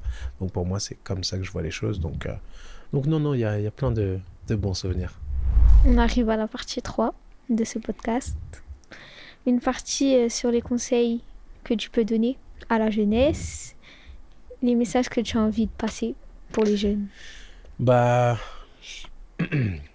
les conseils ou le message que j'ai envie de passer aux jeunes, c'est avant tout, rien n'est impossible. Dans la vie, rien n'est impossible. Mais vraiment. Étant jeune, j'avais tout pour ne pas réussir. Tu vis dans la rue, clairement, dans une tente, tu connais personne. Tu joues au foot après l'école à la bouche de métro à Porte de Vincennes. Il y a un mec qui me voit, il me dit ah tiens Mamad. Non pas Mamad. Il me dit ah excuse-moi jeune homme. Je te vois souvent à la sortie du boulot. Est-ce que tu peux me faire quelques petits gestes techniques et tout? J'étais tout seul. Et je lui fais quelques gestes. Il me dit ah t'as des qualités. Il me dit tiens prends ce numéro, t'appelles. T'appelles si tu veux faire des tests, c'est un club qui est juste à côté et tout. Ok, moi je rentre chez moi direct avec mon ballon, je donne le numéro et tout à mon grand frère ou à mon père, là, moi à l'époque, et je lui dis, oh, truc de fou et tout, il y a un monsieur m'a donné un numéro, tout ça, machin. On appelle, et en fait c'était un coach du Paris FC, et il m'a donné rendez-vous le mercredi suivant. J'ai été à Decathlon, je me suis habillé, enfin j'ai mis les protèges tibia et tout, la veille, j'ai pas dormi de la nuit, j'ai allumé la lumière tu vois, tous les 2 heures, et j'ai été faire mon premier test au Paris FC, et c'est comme ça que j'ai intégré le club du Paris FC, tu vois. Donc juste pour dire que rien n'est impossible, tu vois. Tu peux partir de rien, avoir un rêve, un objectif, et tu peux l'atteindre. Bien sûr que c'est pas facile. Évidemment qu'il y a derrière, comme je l'ai dit, du travail, de la détermination. Tu vas tomber sur des gens qui vont t'apprécier, qui vont t'ouvrir les portes. Comme tu peux tomber sur quelqu'un qui va te regarder, ah j'aime pas sa gueule. Pourtant t'es talentueuse, etc. Mais c'est pas pour ça qu'il faut lâcher. Si la porte ne s'ouvre pas ici, elle peut s'ouvrir ailleurs, tu vois. Donc voilà, moi mon conseil c'est vraiment de se dire, allez-y, foncez. On n'a qu'une vie, tu vois. Vos rêves, il faut y croire.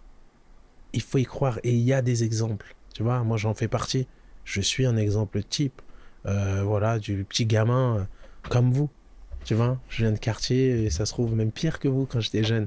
Il y a toujours pire, il y a toujours mieux, mais voilà, il faut y aller, il faut foncer, Il faut toujours, j'allais dire, ouais, ne pas contourner les obstacles, mais défoncer les murs. Parce que si tu as une difficulté et que tu cherches à l'éviter, mais tu vas trouver encore une autre difficulté devant toi. Donc non, il faut toujours essayer de trouver la solution. Tu pètes le mur, hop, t'en sors grandi, t'avances. Et les murs ils vont être de plus en plus petits et tu vas finir par les enjamber avec toute l'expérience que tu auras acquis. Tu vois. Donc voilà un peu moi mon conseil. Faut y Merci. croire. Sur les réseaux, on voit que tu es très proche de ta famille. Ouais. Comment tu peux faire... Pardon. Comment tu peux donner... Pardon. Dis-moi, t'inquiète. Com- Des com- stress, ma sœur. Tranquille. Comment tu peux... Comment tu fais pour concilier via... Ouais. Comment tu fais pour concilier ta vie de famille? Comment tu fais pour concilier ta vie de famille? Bah en fait, moi je suis quelqu'un qui, enfin je suis structuré d'une manière où je me dis chaque chose en son temps, tu vois. La famille c'est très important pour moi parce que malheureusement bah, j'ai perdu mon père très tôt et je sais que la vie elle va vite, donc j'essaie de me construire un maximum bah, de souvenirs avec mes enfants, entre autres, avec mes proches et j'essaie en fait de leur donner un maximum d'armes pour qu'ils puissent s'adapter à tous les terrains. Donc mes enfants, bien sûr, ils ont la chance, eux, de grandir dans une maison avec piscine, mais ça n'empêche que bah, il y a 2 jours, ils étaient à la Courneuve, chez la nanny, elle m'envoie une photo, ils sont 10 à dormir par terre, tu vois. Et elle me dit, mais tes enfants, ils sont extraordinaires. Je dis, pourquoi? Mais ils chipotent pas. On va manger au grec, ils dorment, au contraire, ils veulent, c'est eux qui demandent, non, non, on veut tous dormir ensemble, etc. Donc, en fait, pour moi, je suis fier d'eux parce qu'ils ont une forme d'adaptation qui est juste génial. Mais je pense qu'ils le ressentent aussi dans mes discours de tous les jours. Quand je les emmène dans un orphelinat au Sénégal, qu'ils voient des gamins qui dorment à 8 sur des lits superposés dans une petite chambre, bah ouais, ils se rendent compte en fait de la chance qu'ils ont.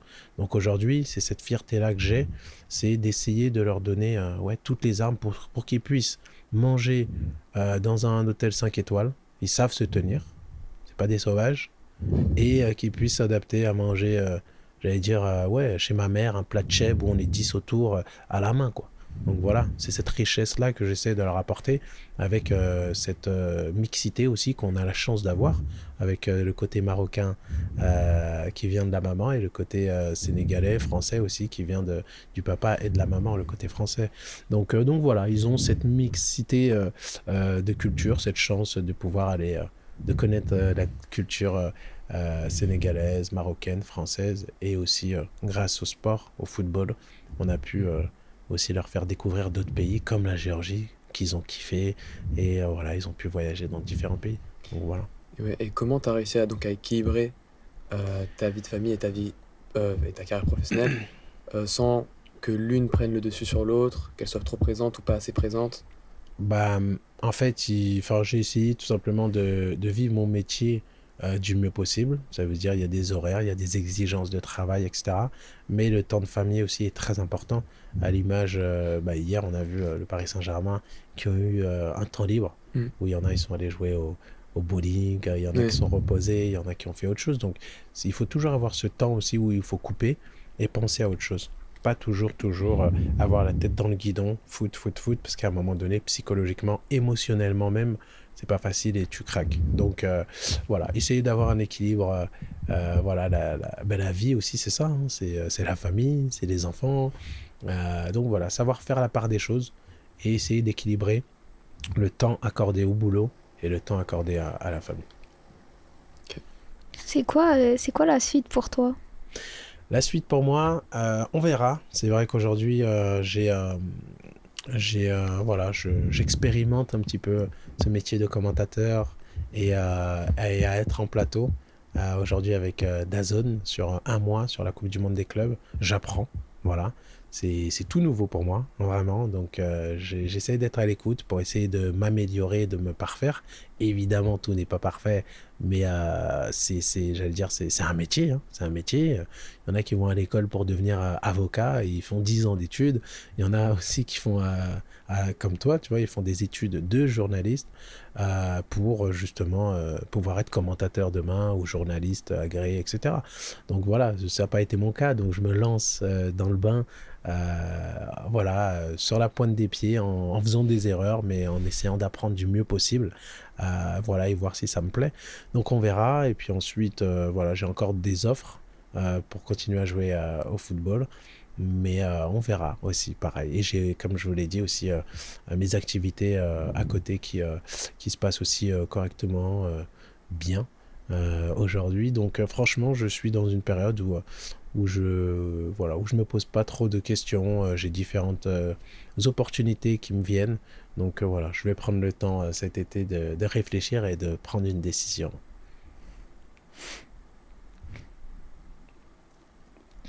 Je sais que tu es engagé pour la jeunesse à travers ta fondation. Tu peux nous en parler? Oui, AMSAC, AMSAC, ça veut dire Association Mamadou Sakho. Donc en fait, c'est une association que j'ai créée il y a plus de peut-être 15 ans aujourd'hui, où, comme je vous le disais tout à l'heure, on essaye de venir en aide à des structures qui en ont besoin.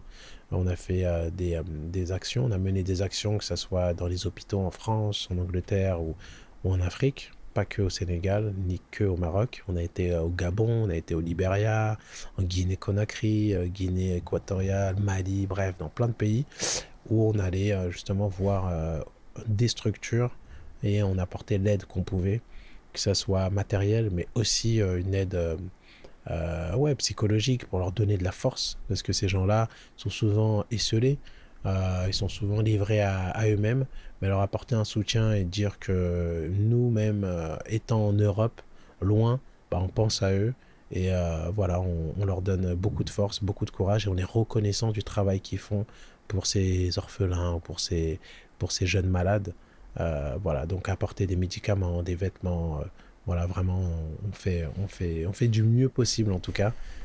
Comme je dis, quand tu reçois d'une main, quand le bon Dieu t'accompagne, te facilite et que tu reçois d'une main, il faut savoir redonner de l'autre à ton humble niveau. Voilà, tout le monde peut aider avec ses capacités. Donc que ça soit ton voisin de palier avec du sel, ou que ça soit des personnes qui sont, comme je dis, machallah pour eux, mais qui sont multi milliardaires, qui peuvent construire des villes et mettre des hôpitaux et des orphelinats, etc., qu'ils le fassent. Mais chacun peut aider à son niveau, s'il le souhaite, bien sûr. Rien n'est jamais forcé. Comme je te le disais, moi j'avais envie d'être footballeur professionnel, comme tant d'autres jeunes. Quel conseil tu me donnerais ou à un jeune comme moi qui a envie de devenir footballeur? Le conseil que je te donnerais, c'est est-ce que tu as envie ou tu as vraiment envie d'être footballeur professionnel? Vraiment? Vraiment envie. Parce que c'est deux choses différentes. Il y a des joueurs qui disent tiens, j'ai envie. Et quand il y a un moment difficile qui arrive, c'est les premiers à craquer. Alors que la mentalité d'un sportif de haut niveau, il faut avoir une mentalité à toute épreuve.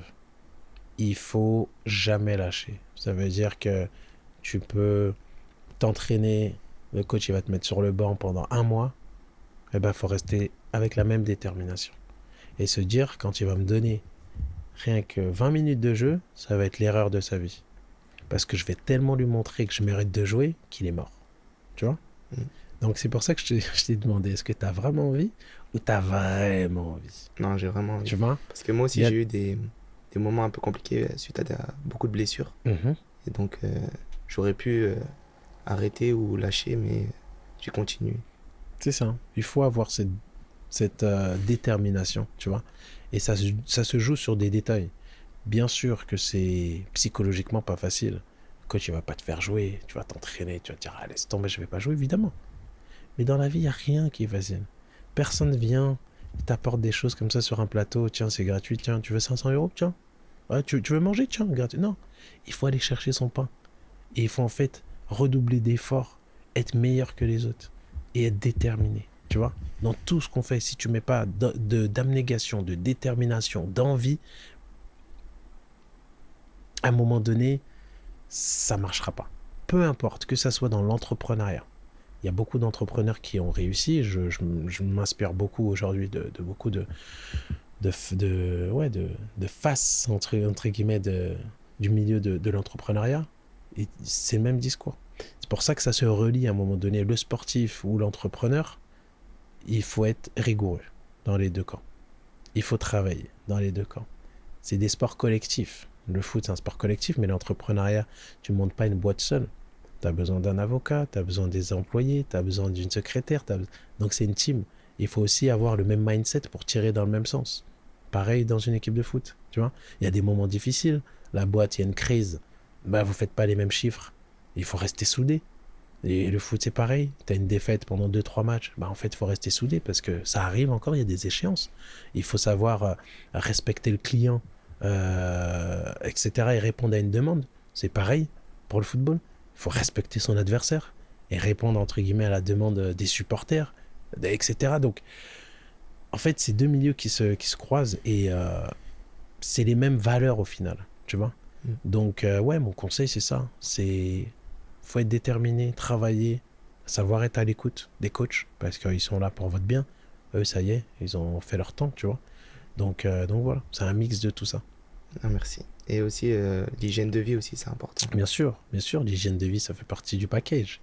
Tu vois, essayer de se coucher tôt, bien manger, faire ses séances de musculation, la prévention, des étirements, avant un entraînement aussi, faire du renforcement, etc. Et c'est tout ce travail constamment qui va en fait faire la différence sur celui qui le fait une fois par semaine, celui qui va le faire 3 fois par semaine, tu vois. Au final, à la finalité, bah, t'es récompensé. Moi, il y a des fois, je me levais à 6h30 du matin, j'avais la flemme. J'allais faire mon footing de 45 minutes avant l'entraînement collectif qui était à 9h30. Parce que tu te dis, allez, faut y aller, quoi. C'est le travail. Allez, let's go, on lâche pas. Et après, je m'entraîne à 10h30, je me repose un peu l'après-midi, les enfants. À 19h, je suis encore en salle, la muscu, bam, 1 heure, mais c'est parti. Et si tu fais ça, après, ça dépend aussi des caractères. Et tu vois, il y en a, ils n'ont pas besoin de ça. Un Messi, je pense pas qu'il se comporte comme Cristiano Ronaldo. Tu vois. Donc, il n'y a pas de formule magique. Il n'y a pas une documentation qui dit que si tu fais ça, c'est sûr que tu seras pro. Non. Tu vois, c'est la destinée, c'est la chance. Tu vois, quand on met sur un coach, comme je te dis, il va t'aimer, hop, il va t'ouvrir la porte. Un autre, il va moins apprécier tes qualités. Donc, ça reste, tu vois, quand même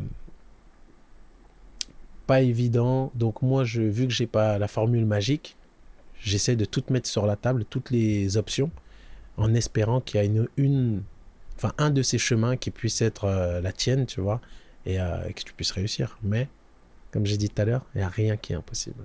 Il faut toujours garder ça en tête. Et il y en a, pareil, qui réussissent à 18 ans, et il y en a d'autres qui réussissent à 23 ans. Il n'y a pas de temps. Tu vas voir tes potes qui vont commencer à jouer en pro à 19. Et alors ? C'est pas parce qu'ils ont commencé à 19 ans que toi, tu vas commencer à 23 et tu vas pas faire une plus grosse carrière qu'eux. Ça aussi, c'est pas défini. Tu as déjà eu des regrets dans ta carrière ? Moi, j'ai jamais de regrets. Dans ma vie, je suis fait ainsi. Quand je prends une décision, je l'assume. Qu'elle se passe bien ou moins bien, vu que c'est ma décision, je vais au bout. Ça se passe mal. Bon, j'aurais tenté, j'ai pas de regrets. Ça se passe bien, tant mieux. Mais je laisse pas les décisions dans les mains d'autrui. Parce que si toi tu me dis, ah Mamad, c'est bien d'aller à gauche, bon tiens, j'y vais, que ça se passe mal, dans ma tête, je peux me dire, putain, c'est lui qui m'a dit d'aller à gauche, pourquoi je suis allé à gauche, tu vois ? Mais si c'est ma décision, je l'assume pleinement. Je suis allé à gauche, j'ai voulu aller à gauche, je le ressentais que c'était le bon choix. Ça n'a pas été le cas, bon bah tant pis. Écoute, j'assume et j'avance. En tant que footballeur, automatiquement, tu as une grande exposition médiatique. J'aimerais savoir donc comment tu la gères, cette exposition avec ta communication. Est-ce que c'est un poids pour toi aussi ? Non, non, non. Franchement, moi, c'est pas un poids pour moi, personnellement. Après, je peux comprendre que pour certains jeunes, c'est pas évident, parce que tu passes quand même de l'ombre à la lumière. Mais non, moi, je le vis vraiment tranquillement. J'ai jamais refusé de photos de ma vie. Vraiment. Enfin, je suis tranquille, tu vois. Même si par moment, je peux comprendre. Tu sais, quand tu deviens un peu connu, il y a beaucoup. Enfin, tu vois, tu as un regard où tu te dis, avant d'être connu, tu as un regard où tu te dis, ouais, t'es mal lui, il se la raconte, il refuse la photo et tout, ah, laisse tomber. Et en fait, quand tu deviens connu, moi, je m'arrête toujours, hein, Hmm. mais je comprends Oui. pourquoi certains, des fois, ils sont avec des gardes du corps, ils veulent pas être Ah oui. dérangés. Je comprends. Parce que quand tu vis la chose tous les jours, que tu es avec tes enfants, c'est le seul moment où tu es en train de rigoler, machin, et que boum, photo, ouais, tu fais la photo, pas de souci, mais tu peux même pas passer 1 heure ou deux juste au resto en train de manger avec tes enfants, parler, tu vois. Tu es constamment interrompu, c'est pas évident. Moi, une fois, ça m'est arrivé, je dors dans l'avion, c'est-à-dire, tu dors, Oui, il y a quelqu'un qui vient te ton réveiller. épaule, tac, tac, tac, tu fais comme ça, je peux avoir une photo. En fait, tu te dis, mais les gens, ils réfléchissent pas. Ils se disent pas, ouais, Miskin, il est KO, là, il est en train de dormir. Je l'ai faite, la photo. Hmm. Mais ce jour-là, je me suis dit, ah ouais, les gens, ils abusent. Hmm. Tu vois. Donc, par moment, ouais, t'as envie d'être caché. Tu vois. T'as envie, en fait, je sais pas, tu as pris ton vol à 6 h du matin, c'est que t'as pas dormi la veille, à 4 h, t'es à l'aéroport, t'es KO, t'es un être humain, t'es fatigué. Tu vois, t'as juste envie de mettre la musique et de dormir. Et donc, tu essaies de te cacher pour, par moment, voilà, éviter ça. Ça veut pas dire que tu veux pas qu'on fasse de photos avec toi. Au contraire, ça te dérange pas. Il y a des moments pour Il y a et des moments, t'es contre. un être humain, quoi. T'es juste fatigué, t'as juste envie de passer tes 1 heure avec tes enfants que t'as pas vu depuis 15 jours, peut-être, tu vois. Ou rester avec ta femme tranquille, tu vois ce que je veux dire. Donc, c'est jamais évident, voilà. Et je voudrais aussi savoir, donc toujours sur l'exposition médiatique, mais plutôt côté réseaux sociaux, Mhm. même la presse. Est-ce que tu regardes ce qui se dit ce qui est dit sur toi ou- Moi, ça va être paradoxal, mais pas du tout. Tu t'en fiches. Oh là là là là, qu'est-ce que je m'en fous de ce que les gens ils pensent de moi. Oh là là, j'ai une J'ai regardé. ça m'intéresse pas. En fait, les gens, ils sont devenus tellement méchants sur les réseaux, tellement ils ont cette facilité à la critique. Moi, je suis paré à ça. Ça m'intéresse pas. Tu vois? Je poste ce que j'ai envie, quand j'ai envie. C'est mon community manager d'ailleurs qui poste. Mais en fait, pourquoi je vais prêter attention à des personnes, par exemple, qui ne connaissent pas le goût de l'effort d'un sportif de haut niveau. Tu vois? De ce que je vous parlais tout à l'heure, depuis 12 ans, t'es là, tu charbonnes, tu travailles, t'es pas chez toi, l'exigence, t'es puni, t'es machin. Jusqu'à arriver en pro, c'est-à-dire t'as fait un parcours de fou, t'arrives en pro, pareil, maintenant c'est la guerre, mais avec pas que des joueurs de la région parisienne, pas que des joueurs français, mais avec des joueurs de partout. T'arrives en pro, on te ramène un Mexicain, on te ramène un Anglais, maintenant c'est les meilleurs des meilleurs de ton quartier, après les meilleurs des meilleurs de ta région, après les meilleurs des meilleurs de la France. Et maintenant ça devient les meilleurs des meilleurs de l'Europe et du monde. C'est-à-dire t'es en pro, c'est la concurrence avec du monde, tu te dis waouh, c'est la guerre. Et moi je vais écouter un mec qui est chez lui, devant son écran, il mange des chips et des pop-corn. Sérieusement. Et lui, il va me critiquer. Mais qu'est-ce que j'en ai à foutre de toi, ton avis? Mais je m'en fous. Tu vois ce que je veux dire? Oui, un pro capé qui a un Thuram, il dit ah, Sako, il a fait un mauvais match. Ok, je respecte, mon gars. Tu connais ce que c'est, tu sais ce que c'est, tu vois. Mais qu'est-ce que j'en ai à foutre de ton avis? Donc, je dis franchement, ça ne m'intéresse pas. Je ne regarde pas. Et que c'est ce que je te disais tout à l'heure, j'ai le blocage facile. Je vais poster ma famille, mes enfants, etc. pour, pareil, pas dans un c'est pas du tout de l'ostentation, mais c'est plutôt, vu la méchanceté d'Internet aujourd'hui, moi c'est plutôt, en fait, déjà j'ai créé la Sako Family il y a peut-être 15 ans, mais c'est plutôt, voilà, montrer, La bienveillance. une proximité, exactement, une proximité avec ses enfants, tu vois, avec sa femme, tu sais, des moments de famille positifs. Tellement les gens, ils sont trop négatifs de nos jours. Moi, je me suis dit, mais non, la vie, c'est quoi? C'est du positif, tu vois. Et celui qui aime, il regarde. Celui qui aime pas, bon, bah tant pis, tu vois. Et cherche pas l'amour des gens, en fait, tu vois. Donc voilà.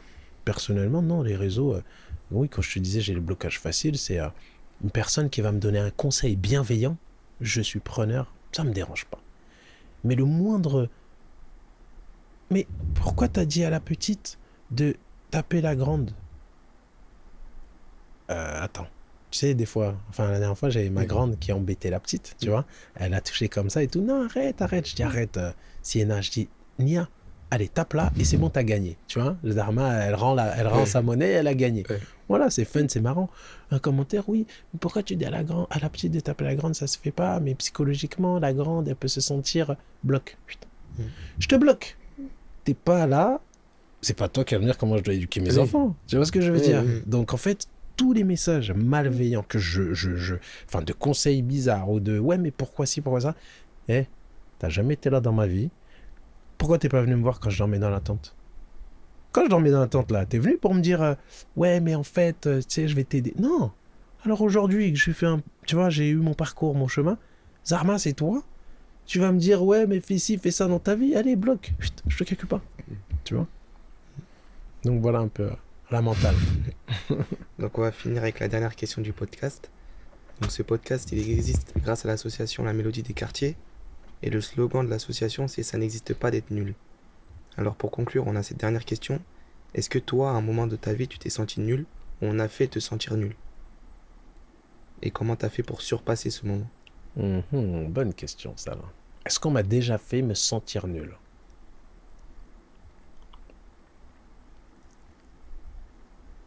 Me sentir nul. La première chose à laquelle je pense, c'est quoi? Me sentir nul? Non, mais peut-être me sentir pas chez moi, ou tu vois? Avec la police, on va dire, des contrôles de police. Ça, je pense que ça arrivait à pas mal de personnes de couleur autre que blanche, entre guillemets, en étant en France. Après, voilà, il y a des Français que moi je connais, hein, ils m'ont dit, je me suis jamais fait contrôler de ma vie. Ils ont mon âge. Je me dis, waouh. Alors que moi, ça m'est arrivé 3 fois dans la journée. Tranquille, sans forcer. Juste je roule, tranquille, pas de... Tu vois? Donc voilà, on vit des choses différemment. Mais moi, me sentir nul? Non. Et peut-être aussi que... Ouais, peut-être aussi que j'ai jamais laissé cette place ou cette ouverture. En fait, j'ai tellement toujours eu un mental de guerrier que tu sentais tout de suite qu'avec moi, il fallait pas jouer. Faut pas jouer. J'ai pas le temps, tu vois. Je suis super gentil, super calme, super ouvert. Mais par contre, tu sens tout de suite avec moi qu'il y a une limite à pas franchir, tu vois.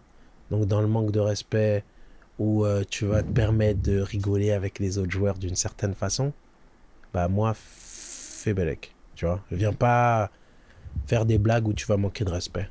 Parce que là, par contre, tu vois, je vais pas rigoler. Donc, je pense que j'ai ce caractère où les gens savent que je suis super cool, mais faut quand même faire attention. Faut pas plonger dans le manque de respect. Donc non, on m'a jamais fait sentir que j'étais nul et j'ai jamais donné l'opportunité. Ok. Merci Mamadou Sakho pour ce moment. C'était passionnant de t'écouter et est-ce que tu trouves qu'on s'en est bien sorti? Non, franchement, très très bien. Franchement, vous avez posé des superbes questions pertinentes. J'ai aussi apprécié ce moment. Et non, franchement, c'était cool. Et si vous avez vraiment d'autres questions même qui vous viennent en tête par rapport à l'échange qu'on a eu, n'hésitez pas. J'aimerais bien savoir. Allez, dis-moi tout. Du coup, bah, t'as plus de contrat donc avec le Torpedo. Ouais, j'ai décidé de ne pas extend mon contrat parce que j'avais signé 2 ans. 1 an plus 1. Donc la deuxième année, j'ai décidé de ne pas l'honorer en fait. Ouais. Et Mais c'est une belle expérience quand même. En bon terme. Ok. Et du coup, tu as dit qu'il y avait plusieurs offres, etc. Mais moi, je voudrais... donc je pense que tu sais qu'il y a le projet du Paris FC qui revient donc en Ligue 1. Je sais, bon, c'était un de tes premiers clubs. Ouais. Et donc, est-ce que ça t'intéresserait juste de participer à ce nouveau projet qui est quand même ambitieux? Tu poses des bonnes questions, toi, attention. Non, mais écoute, le Paris FC, évidemment, comme je dis, on m'a déjà posé la question, j'ai répondu, je dis, mais sans le Paris FC, dans le parcours de Mamadou Sakho, il n'y a jamais le Paris Saint-Germain. Et c'est le recruteur qui vient de te chercher. Voilà. Et donc après, en fait, là, je fais 4 ans au Paris FC, je ne fais pas que 6 mois, je fais 4 ans au Paris FC. Donc le Paris FC m'apprend en fait mes bases, toutes les bases du football, ben, je les ai apprises au Paris FC, les contrôles passes, les têtes, les premiers tournois, etc. C'est le Paris FC, c'est là où j'ai été repéré par le Paris Saint-Germain pendant les tournois où les clubs professionnels étaient représentés et les coachs regardaient les autres équipes amateurs, entre guillemets, dont le Paris FC. Et tiens, pas mal ce joueur-là et tout. Et voilà, et de là, j'ai reçu des mails, enfin le club a reçu des mails et j'ai été avisé pour faire des détections dans différents clubs à l'époque, comme Lens, Le Havre, le Paris Saint-Germain. Et moi, c'était quelque chose de logique pour moi, le club de la capitale, voilà, le club de mon cœur. Voilà. Ok. Mais Paris FC, je reste ouvert. De toute façon, c'est mes deux maisons. Ce serait symbolique. Voilà, de tant retourner, qu'il y a Paris, c'est mes deux maisons. Voilà. Donc non, on verra de quoi sera fait l'avenir tranquillement. Donc merci de nous avoir écoutés. C'était une super expérience pour nous. N'hésitez pas donc à partager l'épisode. On remercie donc LMDQ, La Mélodie des Quartiers et Snipes pour cette opportunité géniale. C'était notre première fois au micro et j'espère qu'on a donné envie à d'autres jeunes à leur tour de prendre le micro. N'hésitez donc pas à candidater sur le Instagram de La Mélodie des Quartiers et pour participer donc aux ateliers podcast. Au revoir. Merci beaucoup et à bientôt. Au revoir. Au revoir. Au revoir. En tout cas, pour ma part, vous en êtes très très bien sortis. Merci Vraiment. beaucoup. Félicitations Merci. à vous Merci. et ne lâchez rien. Ok. Merci. Comme je vous l'ai Merci. dit tout à l'heure, rien n'est impossible.